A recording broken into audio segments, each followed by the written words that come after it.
Hurston has lovely new clouds. Now, how do they perform?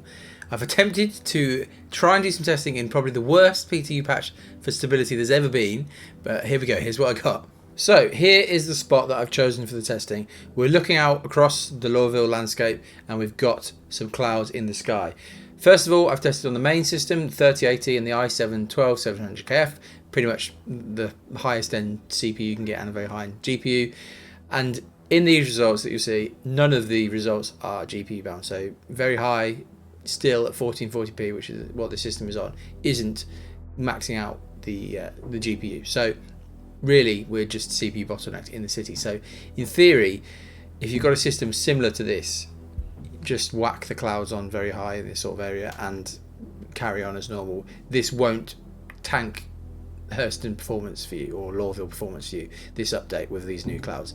But then when we look at the minimum spec system, which has got an old i5-8400 6-core CPU and a 1066GB, which is they're the kind of the minimum, bare minimum I'd recommend. You'll see here that we are being affected by the clouds. So the very high result is clearly worse, and that is GPU bottleneck. So probably on a lower end system, you're looking definitely, as the recommendation has been since Origin, sticking them on medium, but also you've got the option to turn them off. I don't think I'd do that. The difference in FPS there isn't massive, although the 1% lows are a bit worse. You probably still want the effect of them, and they do look good, although again, at medium, the clouds don't look anywhere near as good as very high.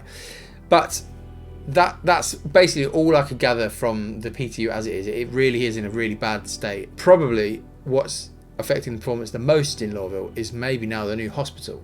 So a whole new thing's going on, NPCs standing on chairs, doing the things they normally do, and I think the general performance in Lorville will take a hit this patch. At the moment, the number of entities that you get when you load into Lorville seems to be way up from where it was on 316. So it'll be interesting to see is performance just in general lower in Lorville, and actually nothing really to do with the clouds if you've got a good system. But there we go. There's some very, very early and iffy testing, let's say, on a very, very bad bunch of servers from the 317 PTU. That's enough of this one. I'll see you soon. Bye.